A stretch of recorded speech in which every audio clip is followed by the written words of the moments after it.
De Don Colomba Marion, Le Christ vie de l'âme, suite, chapitre 5, deuxième entretien.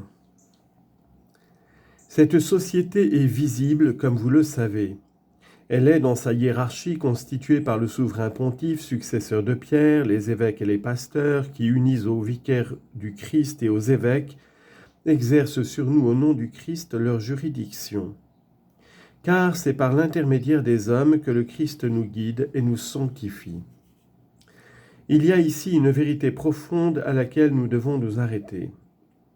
Depuis l'incarnation, Dieu, dans ses rapports avec nous, agit par les hommes. Je parle de l'économie normale, régulière, non des exceptions par lesquelles Dieu sauvegarde son souverain domaine, ici comme en toute chose. Par exemple, Dieu pourrait nous révéler lui-même directement ce que nous devons faire pour parvenir jusqu'à lui. Il ne le fait pas, ce n'est pas sa voie. Il nous renvoie à un homme, infaillible sans doute en matière de foi, mais enfin un homme comme nous, de qui nous devons tenir toute doctrine. De même, quelqu'un est tombé dans le péché, il se prosterne devant Dieu, il se désole, se déchire par toutes sortes de pénitences. Dieu dit c'est bien, mais si vous voulez obtenir votre pardon, il faut vous mettre à genoux devant un homme que mon fils a constitué son ministre et lui avouer votre péché. Sans aveu à cet homme, pas de pardon. La contrition la plus vive et la plus profonde, les pénitences les plus effroyables ne suffisent pas à effacer un seul péché mortel si on n'a pas l'intention de se soumettre à cette humiliation, d'avouer sa faute à cet homme qui remplace le Christ. Voyez quelle est l'économie surnaturelle de toute éternité. La pensée divine s'est arrêtée à l'incarnation, et depuis que son Fils s'est uni à l'humanité et a sauvé le monde en s'incarnant, Dieu veut que ce soit par l'intermédiaire d'hommes semblables à nous, faibles comme nous, que la grâce se répande sur le monde. C'est là un prolongement, une extension de l'incarnation. Dieu s'est rapproché de nous dans la personne de son Fils fait homme, et depuis lors c'est par les membres de son Fils qu'il continue à se mettre en communication avec nos âmes. Dieu veut par là, pour ainsi dire, exalter son Fils en ramenant tout à son incarnation, en lui rattachant si visiblement jusqu'à la fin des temps toute l'économie de notre salut et de notre sanctification.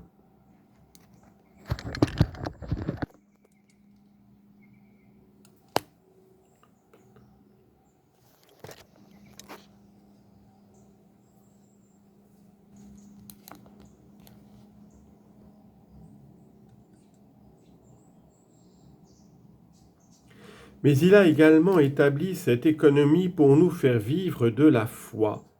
Car il y a dans l'Église un double élément, un élément humain et un élément divin. L'élément humain, c'est la fragilité des hommes qui détiennent le pouvoir du Christ pour nous diriger. Voyez Saint Pierre comme il était fragile. À la voix d'une servante, il renie son maître le jour même de son ordination sacerdotale. Notre Seigneur connaissait bien cette fragilité puisque, après sa résurrection, il exige de son apôtre une triple protestation d'amour en souvenir du triple reniement.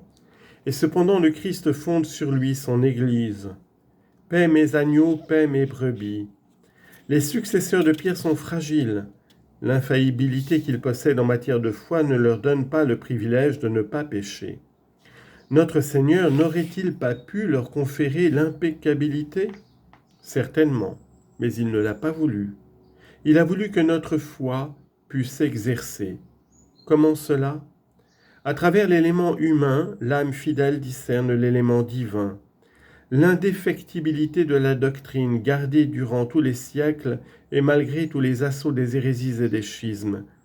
L'unité de cette même doctrine conservée par le magistère infaillible, la sainteté héroïque et ininterrompue qui se manifeste de tant de façons dans cette Église, la succession continue par laquelle de chaînon en chaînon l'Église de nos jours se relie aux fondations établies par les apôtres.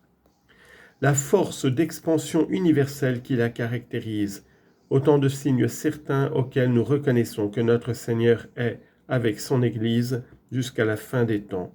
Confère Matthieu 28, 20. Ayons donc une grande confiance dans cette Église que Jésus nous a laissée. C'est un autre lui-même. Nous avons le bonheur d'appartenir au Christ, en appartenant à cette société, une, catholique, apostolique et romaine.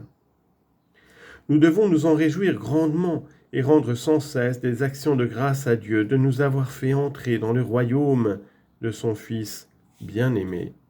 Colossiens 1,13. N'est-ce pas une immense assurance que de pouvoir, par notre incorporation à l'Église, puiser la grâce et la vie à leurs sources authentiques et officielles ?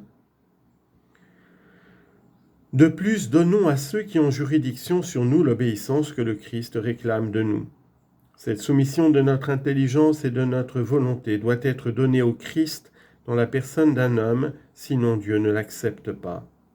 Donnons à ceux qui nous gouvernent, avant tout au souverain pontife, vicaire du Christ, aux évêques qui sont en union avec lui et qui possèdent pour nous guider les lumières de l'Esprit Saint. Confère Actes chapitre 20, verset 28. Cette soumission intérieure, cette révérence filiale, cette obéissance pratique qui font de nous les vrais enfants de l'Église.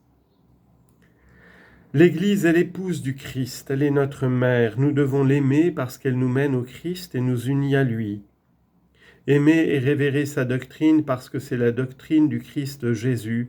Aimer sa prière et nous y associer parce que c'est la prière même de l'épouse du Christ. Il n'y en a pas de plus sûr pour nous, de plus agréable à notre Seigneur.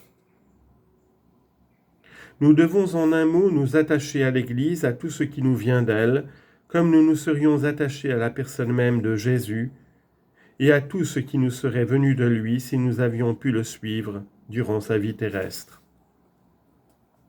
Telle est l'Église comme organisme visible. Saint Paul la compare à un édifice fondé sur les apôtres et dont la pierre angulaire est le Christ lui-même. Ipso summo angulari lapide Christo Jesu. Éphésiens chapitre 2, versets 19 à 22. Et celui-ci, Jésus-Christ, est la pierre angulaire suprême. Nous vivons dans cette maison de Dieu, non comme des étrangers ou des hôtes de passage, mais comme des concitoyens des saints, des membres de la famille de Dieu. C'est dans le Christ que tout l'édifice bien ordonné s'élève pour former un temple saint dans le Seigneur.